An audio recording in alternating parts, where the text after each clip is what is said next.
Alright, back here again with another video editorial. So this is for Codeforces around 886, Division 4. It was contest 1850. So once again, this text document, which I'll use to guide the video, will be in the description box, and all my Codeforces submissions will also be linked in the document, although I'll briefly show them during each explanation as well. I'll also be glossing over the problem statements quite quickly, since I'll assume that anyone watching this has read the problem and understood it.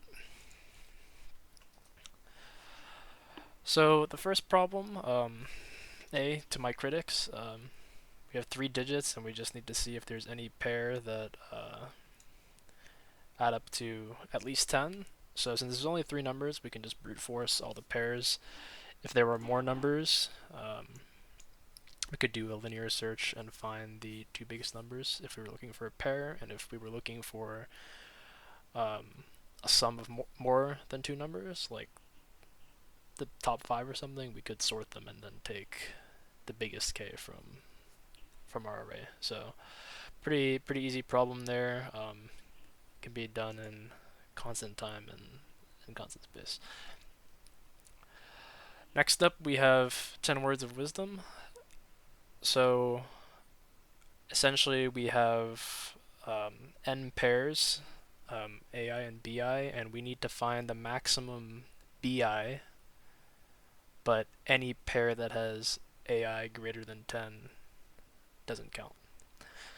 So to this problem, we just iterate over all these pairs, and we keep track of the maximum BI and the I associated with it, since the I is what we need to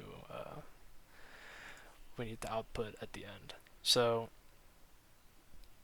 we iterate over all of these, keep track of the maximum BI, and then if we see an entry with AI greater than 10, so for this one we would ignore it. So for here, we start off with this one. This is the best one. This one doesn't count because AI is 12. This one beats this one.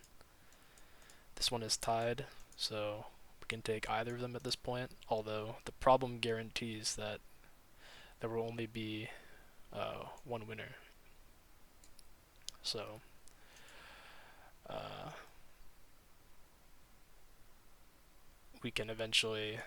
we know we'll eventually have the tie broken. And then on the last one here, AI is 10, or rather, this would beat this because the quality is higher. And then this one has a valid AI, but the BI is less than this one. So this one would be the winner. The fourth response. So this can be done in O of n times, since we need to look at all the pairs and we don't need to store anything, so it can be done in constant space. Next problem, word on the paper. So the strategy to this problem is, since we're reading one row at a time anyway, that's how we read the input, we know that there's at most one character aside from the dots, the periods, that we care about in each row. One character in each row, since the word is written vertically from top to bottom. So as we read in each row, we go over each character and see if there's any character other than a dot. So we would read across like this: no character, no character, no character, and then eventually we get to this row and we say, okay, character, I, and then we would save this to some list, and then we would finish out the rest of the board: no character, no character, no character. So our word is just I. Then for this one, no character, L, O, S, T, no character, no character, no character, and then at the end we would combine the characters in our list to get lost. So there's only one character per row. We iterate over the rows, save any characters that we see, and then join join the list together to see what the word is, and then just output that. So actually, I forgot to show my code for B again. Pretty simple, but I'll show it anyways. So this is the index of the best entry. So this is what will eventually output the the index of the best entry, and BQ is the best quality. So we're keeping track of which entry is the best quality. So if A is greater than 10, we ignore it since the that entry is too long. But if it's valid, if it's at most 10 and it has a quality higher than the current best quality, then it becomes the new best entry. We output the ID of the best entry at the end. Pretty simple. Then for C, I did this one in Python. Easy to work with strings, so we go row by row, then we go across left to right for that row, and if we have a character that's not a period, then we append that to our list, and then combine our list at the end to get our word. So this can actually be done in constant time, since the problem tells us that the grid will always be 8 by 8. If it was a grid of arbitrary size, so n by m, then our runtime would be O and nm, since we have to look through every character. So if it was 10 by 20, for example, then it would be on the order of 200. And for space, since the dimensions of the grid are fixed, it's O of 1. If the grid was an arbitrary size, n by m, then we would need OM space, so the number of columns, since we read one row in at a time. Alright, next problem, balanced round. So we have n problems, each having some difficulty, and we need to remove some of them such that remove and then rearrange some of them any amount of times we want, such that the absolute difference between any of the any two neighboring problems is at most k, and we need to try to remove the minimum amount of problems possible. So since we can rearrange these problems in any order at any time, since we can just remove 0 and then rearrange them, we can just start by sorting the list at the beginning. Since we want each problem to be neighboring problems that are as close to it as possible, we should just sort it at the start. And when we get to the end, every problem can't be more than k difficulty away from its neighbors. So the next easiest problem, the next hardest problem. So what we need to do is we need to find the longest streak of numbers once we've sorted them. And every number in this streak will be at most k away from its neighbors. This streak of numbers, those will be the problems that we keep, and all of the other ones will be discarded because they're more than k away from either endpoint of that streak. If they were k or less distance from the endpoints, then they would be part of the streak anyway. So they wouldn't get removed if they were k or less away. So visual representation of that is, if this is our sorted array, so maybe this is like 1, 3, 5, 6, 10, 12, 13, 14, 15, 16, 17, 19, 23, 24. And let's say k is 3. So this would be a streak because there's no gap of 3 in between any of these. This would be a streak. Or I guess this was not really drawn to scale. But according to the numbers, this would be a streak, and then this would be a streak. These two streaks would be separate because there's a gap of 4 here, and same for here. So then we would essentially keep all these problems, keep all these ones, and then remove these problems, remove these problems. So our answer would be 1, 2, 3, 4, 5, 6, 7, 8. 8 problems is the maximum we can keep, but I think it asks for how many we have to remove. Yeah, so the answer would be 1, 2, 3, 4, 5, 6. So we would output 6 is the number we have to remove. I'll pull up my code for that.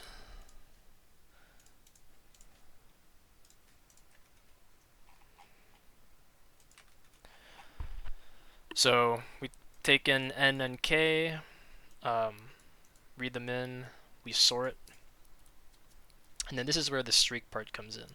So whenever we find a gap of more than, if we have a gap that's k or less, so for example, like this gap, these two count as part of the same streak.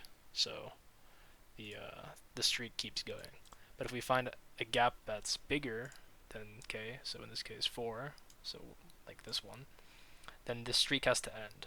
So this streak gets checked against the best streak so far. So far, this is the first streak, so our best streak so far was 0.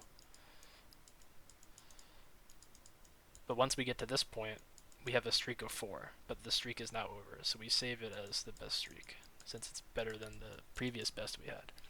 Then we would go all the way through this streak, and we would hit another gap here. This streak was 8,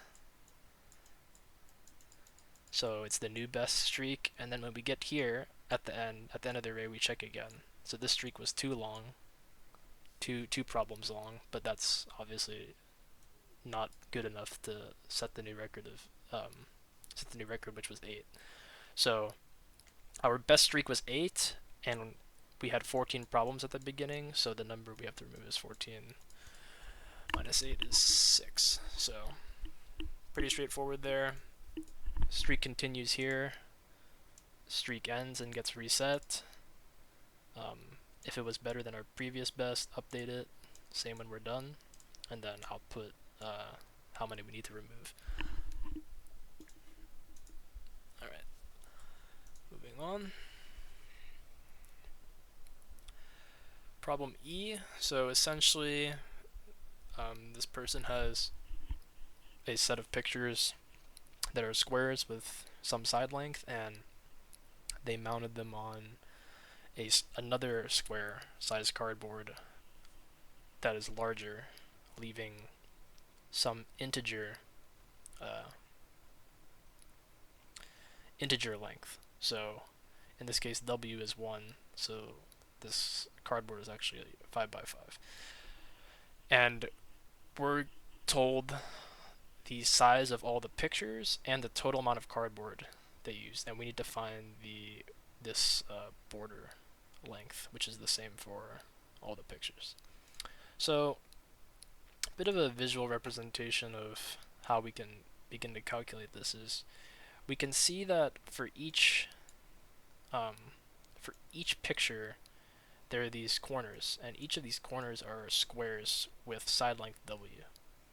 So each picture uses 4 width squared, so that covers these corners, and then there are these rectangles. And these rectangles are equivalent to the side length SI of the picture, so 3 in this case, by times W. So, and there's 4 of these, 1, 2, 3, 4. So 4 rectangles of size SI times W, okay? And in addition to that, the whole picture has cardboard behind it, so that's SI squared, that's easy. So, but there's multiple pictures, so if we add this all up, we get the sum of squares of the side lengths. We get 4nw squared, since these are the same. It's always 4w squared for each picture, no matter the size. And then the last term is 4 SIW for all I. So this is And then all of this has to equal the total, which we're given. So this is a quadratic formula, quadratic equation rather, and this is our a term, our quadratic term, b our linear term, and c our constant term. So it might be tempting to use the quadratic formula, but calculating the discriminant, this portion here, will force us to potentially have this term b squared, which will have too large of a size to hold in a long data type. So if we used some other data type that was larger, we could probably do it. But as we can see by the bounds we're given, the side length can be 40,000, n can be 200,000, which means b can be up to 32 billion. That means b squared is about 10 to the 21, and a long is about, can hold up to about 9 times 10 to the 18th. So this would be too large. It would overfill the long. So fortunately, there's another way to do this. So if we take our constant term and move it over here, we're now left with this.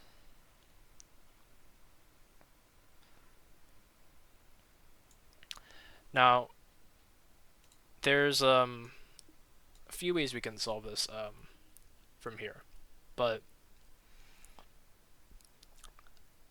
we will end up using binary search on W to find our answer here. And even though we're not using the quadratic formula, we still have to sort of worry about overflow.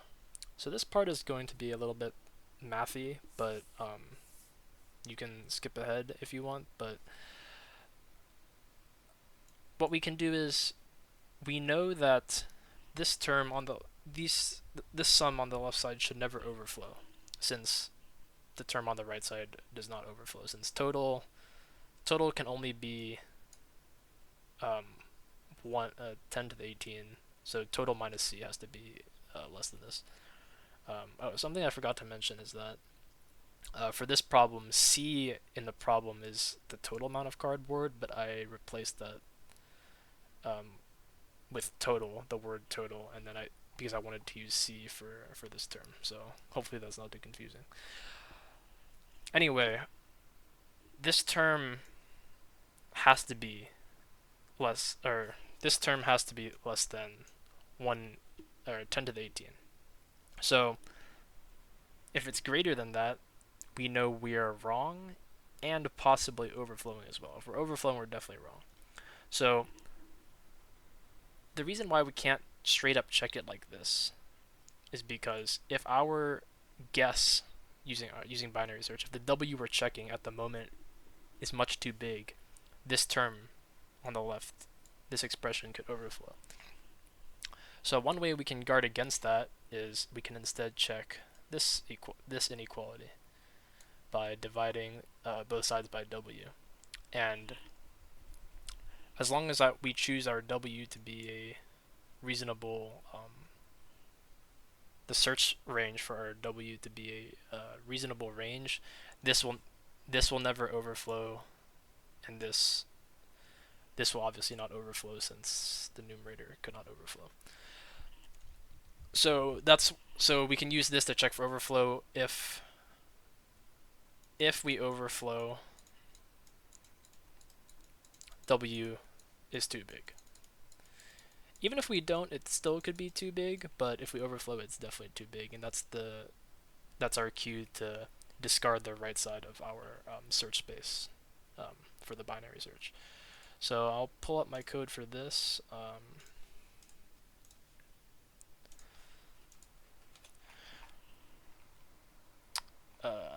This will actually never happen. But we take our so they give us total, they give us n, the number of pictures. These are our terms for our quadratic equation. A is always 4n, as we established up here. We don't need to know any of the side lengths to get A. And then B is the sum of all the side lengths times 4. C is the sum of all the side lengths squared. So we have our terms now. Now we can search for W. So what we can do is we can set the right side of our binary search to be enough to overflow, because then we're guaranteed that our answer will be somewhere within our search space. Additionally, R is not going to be enough to overflow this. So A can be up to 4n, which is 800k, and then we set our W to be 10 to the 9, or yeah, 10 to the 9 at the beginning. So this goes to this, which is well within our overflow limit. And then B can be up to 4 times the side length sum. So that can be, I think I actually found it up here, 32e to the 9. So much less than this. So this will, so A plus B, or AW plus B will definitely be less than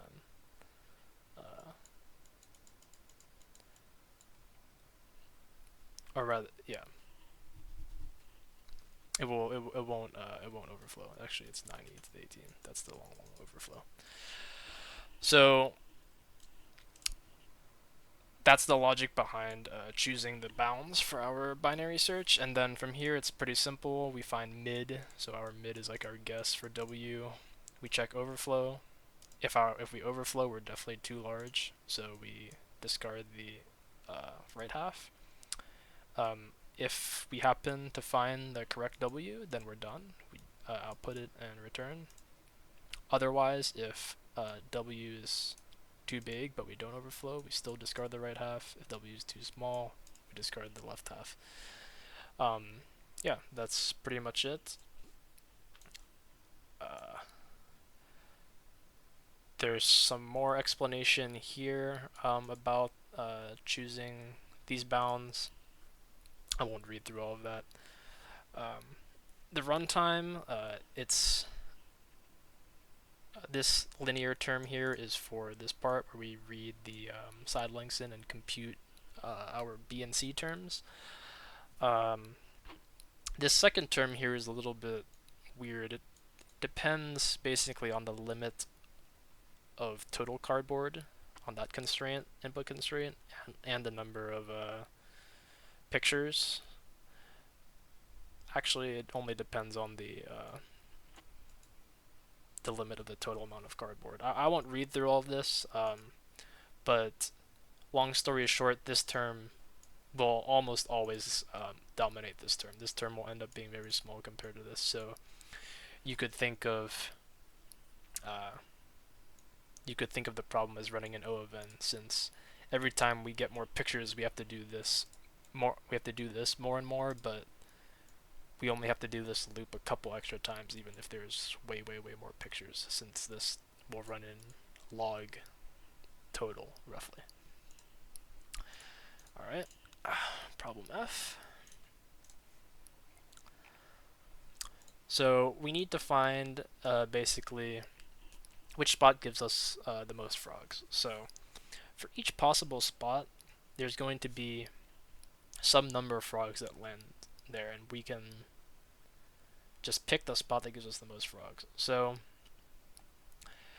the first thing we're going to do is going to read in the hop length of each frog and store them. Store the frequency of each one in a map or dictionary, whatever data structure you want. So for this one is not interesting, so there's only one of each. But for this one, we would track, okay, 3 has 1, 1 has 1, 3 has 2 now, 4 has 1, 9 has 1, 10 has 1. Or for this one, we would see 2 has 3. So now we take each hop length. So for this one, we would only have to do this one time. And we add the number of frogs who have that hop length to location hop length, 2 hop length, 3 hop length. So in other words, if we were doing this one, we would add, there's three frogs who hop this same length, so we would add 3 to location 2, location 4, location 6, 8, 10, onwards, because all three of those frogs are going to land at that location eventually. So visual representation of this, if we have frog, say we have one of each of these frogs, 1, 2, 3, 4. The first frog is going, all the frogs start here, or let's just do this. I only have drawn 1, 2, 3. The first frog is going to land at every single position, since you can only hop one length. Okay, so we add 1 to all of our positions. Now this frog can hop 2, so he's going to land at 2, 4, 6, 8, etc., etc. So we add another 1 to each of these, to each of 2, 4, 6, 8, 10, etc. This, and the last frog can hop 3, so he'll land on 0, 3, 6, 9, 12, etc. So this is essentially all we're going to end up doing. Since we can only place the trap up to n, we have enough time to iterate over n all these times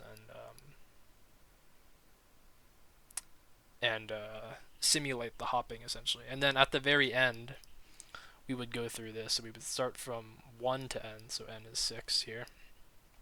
I guess if n is 6, we would have 6 frogs, but you get the point. And here we say, okay, only 1 frog lands here, 2 frogs land here, 3 here, 2 here, 1 here, 3 here. Actually, it's only 2 here. So this would be the best spot to put the trap in this case, since we get all 3 frogs. Yeah, so that last step is here. We iterate over the list of our frog landings and choose the distance that will catch the most frogs. So the runtime on this one is a little bit tricky. It's actually only n log n, not n squared. And this is because we only have to check multiples once per hop length. So no, it doesn't matter how many frogs we have that can jump 1. We only need to increment 1, 2, 3, 4, 5, 6 one time for frogs that can jump 1. Because we can just add, if we had 3 frogs that could jump 1, when we are going, like when we're checking this jump length, we would just add 3, 3, 3, 3, 3, 3. And as we get to higher and higher jump lengths, the number of indices we visit, the number of locations where those frogs land decreases. So the number of operations we have to do is this. We have to do n for frogs that can jump once, because we have to visit every index. They land at every index. For frogs that can jump 2, we only have to increment every other index. For a frog that can jump 3, every 3rd index, so on and so forth, until if there's a frog that can jump the whole distance, then we only need to visit 1 index. So this series up here grows at log n speed. It's the harmonic series, so you can look that up if you want. I'm not going to derive that. And using this is just n times this harmonic series. So the harmonic series is log n, our runtime is n log n. And we need O of n space to keep track of our frequency count and our landing counts. So I'll pull up my code for this problem now. So this is our map. This is the frequency counts. We read in our hop lengths and keep track of the frequency of each hop length. Then we go through each hop length, and this is where we visit the indices. So p.first is the hop length. So if hop length is 3, we start at 3, and then we go 6, 9, 12, 15, 18 until we get to n. And every time we visit one of these indices, we increment it by the count. This is the count of how many frogs can jump this distance. Then at the end, we simply iterate over our landing counts. So this vector keeps track of how many frogs will eventually land at the ith position. So we just iterate over all the positions and um, pick the best one. So I think this is asking for the number of frogs, not the position, the number of frogs, the maximum number of frogs. And yeah, O of n space, since we need to maintain this frequency count and then also maintain this landing count, how many frogs land at each position. So those are O of n. Okay, problem G now. So basically we need 2 points such that we can put this compass here on 1 point, and the second point will be pointed directly at by one of these 8 directions. So the first thing we want to observe is that one of the following statements must be true. One of the 4 following statements must be true for a pair of points to count towards our answer.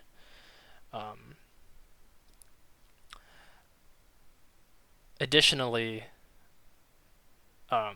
only one of these can be true per pair. So they have the same x coordinate, so that makes sense if we have coordinate plane here and we have a point here that's x equals 2, let's say. So this is like 2, let's say. Then we have another point up here, let's say at 2, 5. Clearly we can put our compass here and the north would point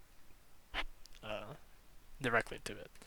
Or if we put a point down here to -4, then if we put our compass here, our south would point here.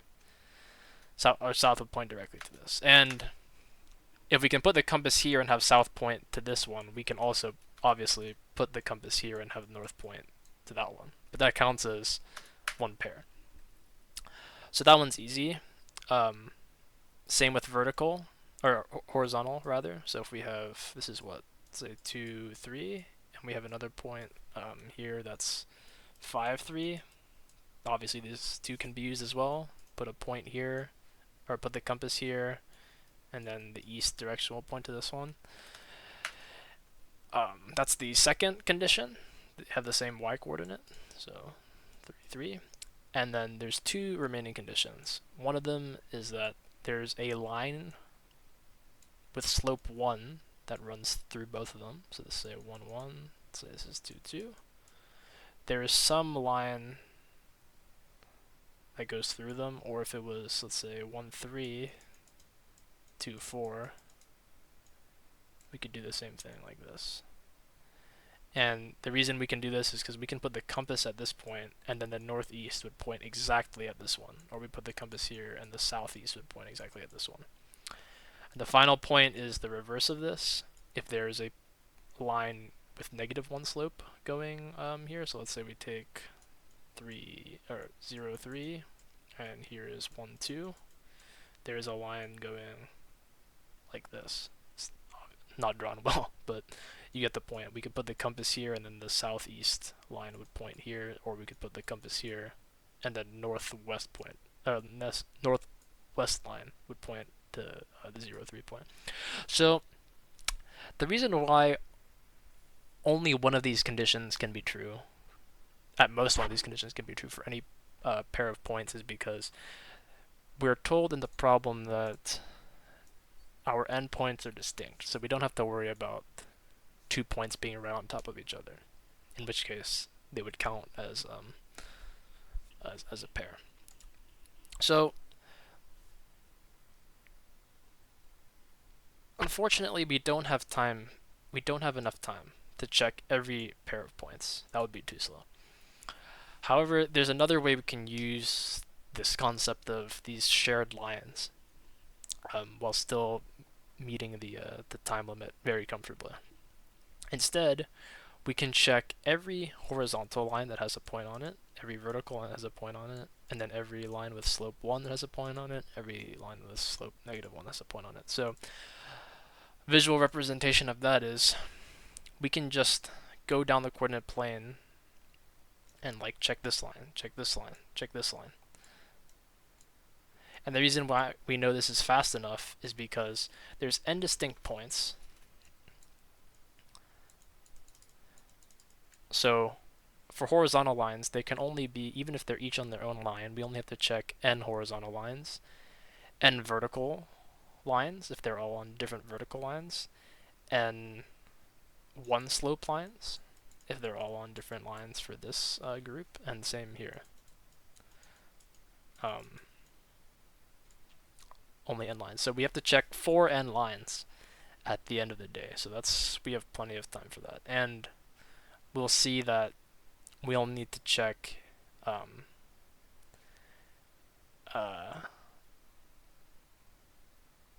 we only need to check each line for as many times as there's points on that line. So if there's only one point on the line, we only have to check that line one time. And if there's a lot of points on the same line, then we'll have less lines to check. So we'll only have on the order of n checks. So comfortably we'll fit in the time limit. So let's see how we can go about this. The first thing we want to do is we want to iterate over all the points. So for each point, we have 4 lines, like we said. There is always some horizontal line passing through it, the x line based on its x coordinate. There's some, or this is actually swapped, I guess. The horizontal line is based on its y coordinate, and then the vertical line passing through it is based on its x coordinate. So those ones are the easy ones. And then there's also some line with slope 1 passing through it. That's defined by this equation here. This is another way to write it. When it comes to keeping track of it, I think this way might help some more. The line that all points on the same line with slope 1 will have the same value of y equals x. So if we have here slope 1, all points, if they're on the same slope 1 line, they will have the same value of y minus x. And that makes sense, right? So if these are on the same line here, 4 minus 2 is 2, 3 minus 1 is 2, and if we had another point up here that was 5, 7, y minus x would still be 2. So that goes for all points on this line. So that we can actually use that fact. We can actually use that fact to check which line they're on, which line a point is on, which slope 1 line a point is on, because it's unique for each line. So for this line down here, the y minus x value is 0, because it runs through the origin. In fact, there's one more line that fits between them, actually. That's the line with y minus x equals 1. So 1, 2, 2, 3. If we got all the way up to here, 5, 5, 6. So this is actually a unique identifier for each line, which is very helpful, since we're trying to find out which line each point is on. Okay. And then for for lines with -1 slope, they will all have the same value. So you can rewrite this to get this. I won't go through that right now. And every time, remember, we're iterating over all the points. So when we for each point, we go, okay, this line, increment the count by 1. This line, increment the count by 1. This line, increment the count by 1. This line, increment the count by 1. Now, we have the count for each line.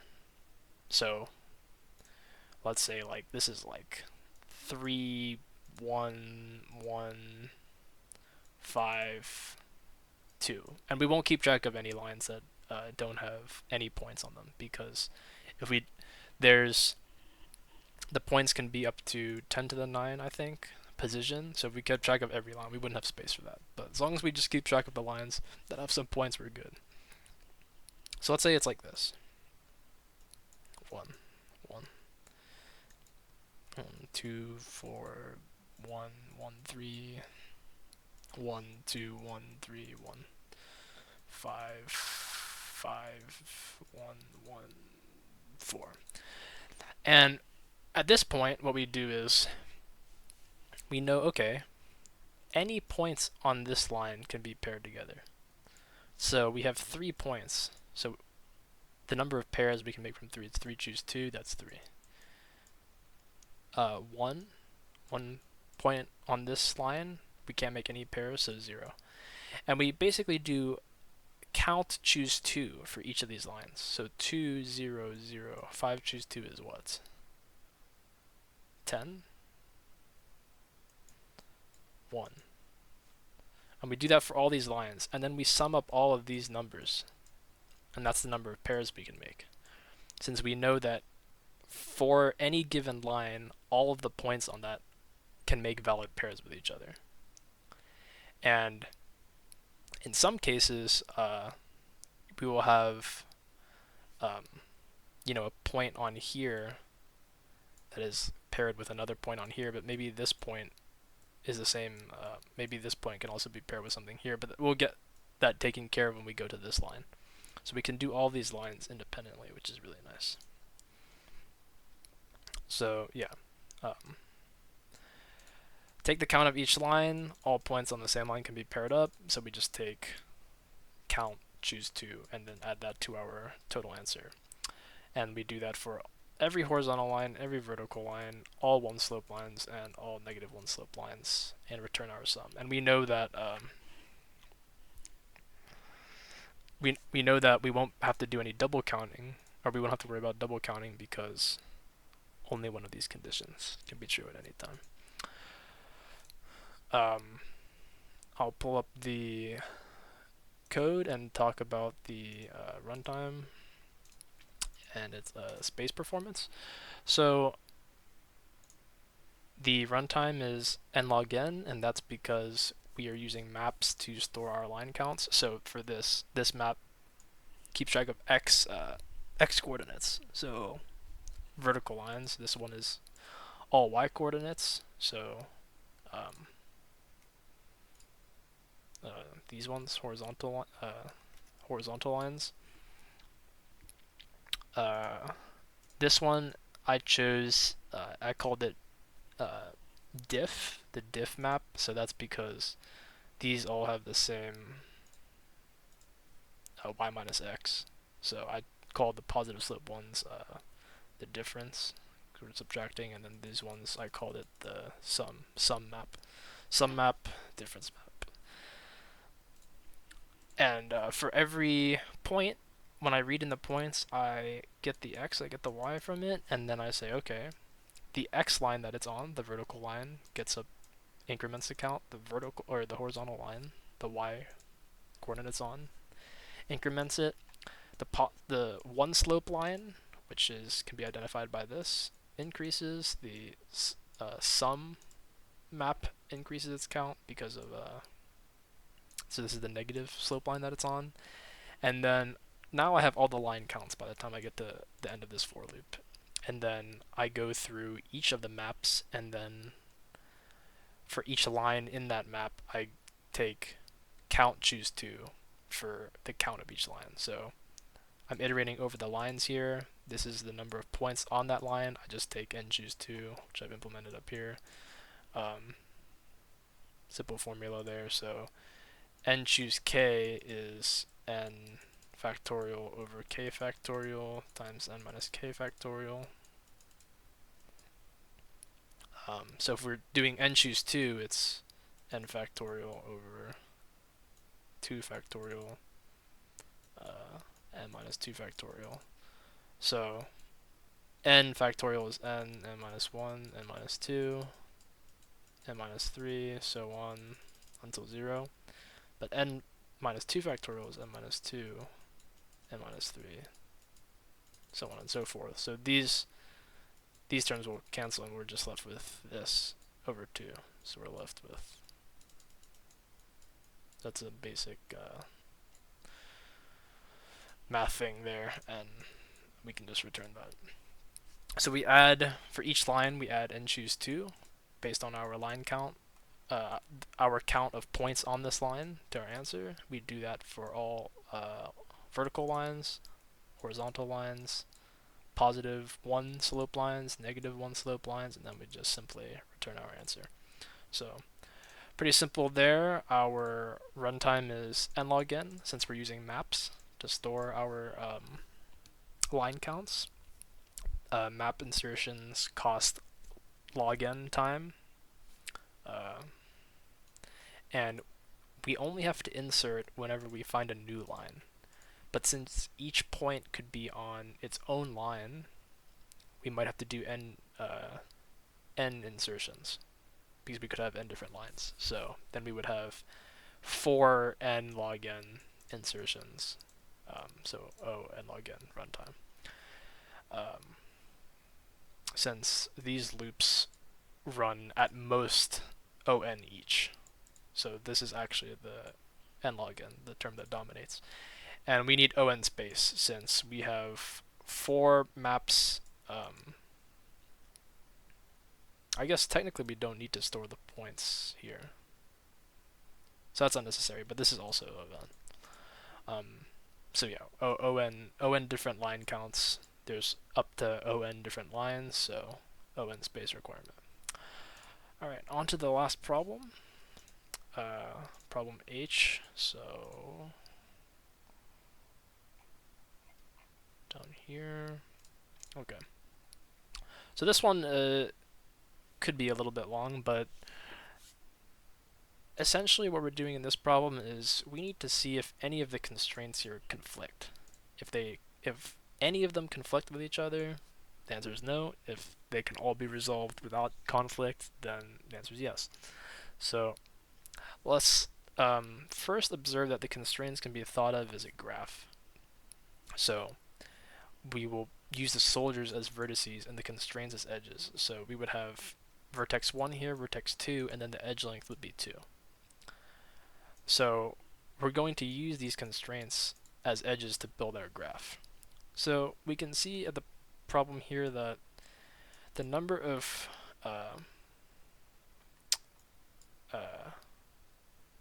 constraints is actually no, this is fine. So yeah, the number of constraints is less than or equal to the number of soldiers. So that means we have a sparse graph, since the number of edges we have is less than or equal to the number of vertices. So for that reason, we'll use the adjacency list as our graph data structure. And the way we're going to format it is each entry will have a neighbor. So in A's adjacency list, if it's a neighbor with B, it'll have a pair that's the first part of the pair is B, the neighbor, and then the second part of the pair will be the constrained length that has constrained distance that has to be between them. So that'll be like the edge length. Additionally, when we construct our graph, we will use 2 directed edges. So we'll have a directed edge of length 2 going from soldier 1 to soldier 2, and we'll also have a directed edge of length -2, of weight -2, going from 2 to 1. That way we can traverse back and forth both ways. Okay. So that's, we construct our graph. I'll pull up the code to reference as we go through this explanation. So adjacency list here. Build the graph here. So in addition to the graph, which is global, we'll also maintain some other global variables. So this one is the most important. This is our distance table, and it basically tells us where a soldier's position is relative to the first soldier in its group. So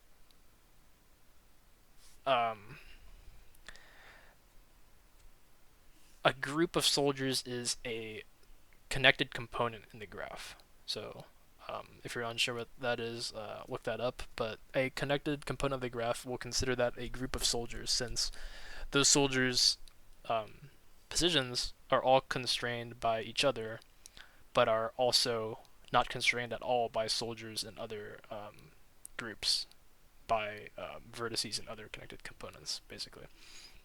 So This distance table will allow us to check for consistency between the constraints. We'll get to how we can do that in a second. But we begin by initializing all the distances as the sentinel value, long min, since that value is about -9 times 10 to the 18th, and no soldier will ever end up at that position, since we're told the maximum distance between soldiers is 10 to the 9, and there can only be 2 times 10 to the 5 soldiers. So if we put one soldier at 0, we'll never have a soldier further than 2 times 10 to the 14th. So this is a safe sentinel value we can use to initialize our distance table with. So the next thing we're going to do is we are going to conduct a depth first search on each of the connected components. So we go about that by iterating over all the soldiers, and once we do a DFS on the connected component and it reaches all the soldiers, it will mark those soldiers as visited. So when we eventually get to that soldier later on, it's marked as visited. We won't do the depth first search on that since we've already verified that the soldiers in that group, their constraints don't conflict. So how do we actually check for consistency? If a neighbor's position is uninitialized, or I guess this is backtrack a little bit. We're not at the neighbors yet. When we call DFS on some nodes, I'm going to call this the parent node for this call. If its distance in the distance table is uninitialized, aka it's this still our sentinel value of long min, it means that we have not visited any soldiers in this group. We haven't visited any vertex in this connected component, because once we do a DFS on the connected component, all of the distances get calculated for all those soldiers. So if one of them is uninitialized at the start, when we visit the connected component, means we haven't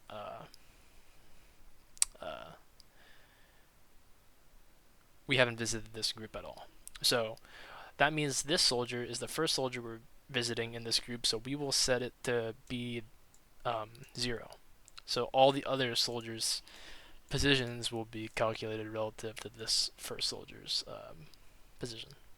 So now that we've visited this parent soldier, we'll iterate through all its neighbors. As we go through all the neighbors, if its distance in the table is uninitialized, then we haven't had any prior calculations on its position, so there can't be any conflict yet, since the calculation we're about to do is going to be our first attempt at positioning this soldier. So we calculate its position, put it in the distance table, and then we call DFS on it recursively.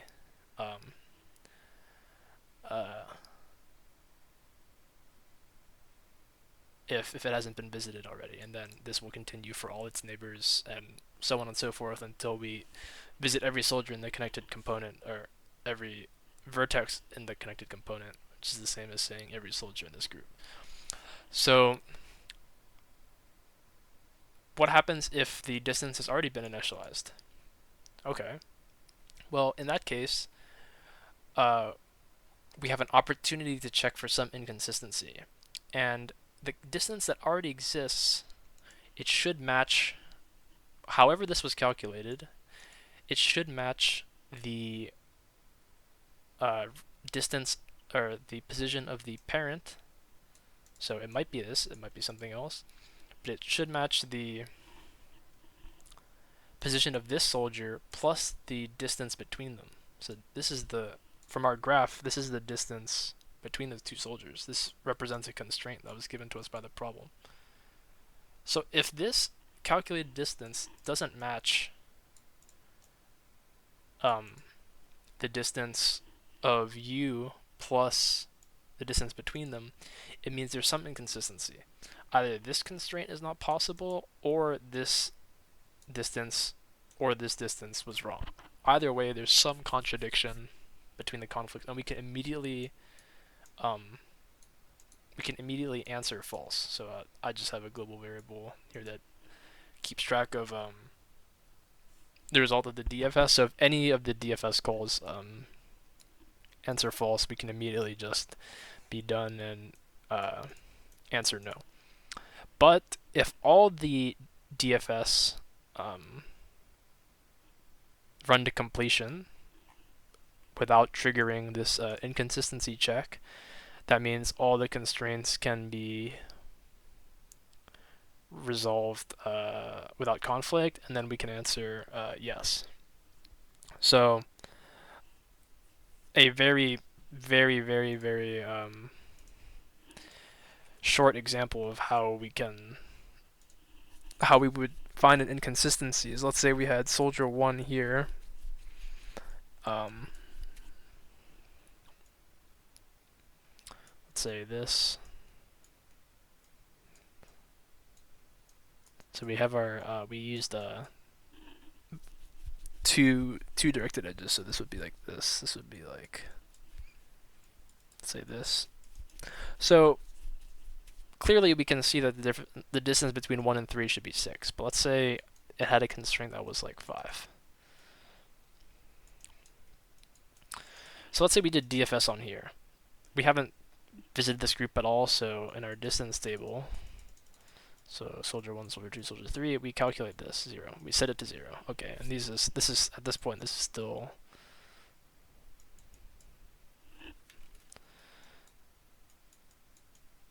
long min, long min. Okay, so then we go to this node. We say, okay, this is uninitialized, so we can calculate its position now. So we reached 2 from 1, so it should be the position of 1 plus this, since we went this way. Okay, so it should be 2. Okay, now we check 4, or we check this node. So we got to this node from here, going this way. So we say, okay, this node is uninitialized. It should be 2 plus 4, so it should be 6. Okay, now that we're here, we follow this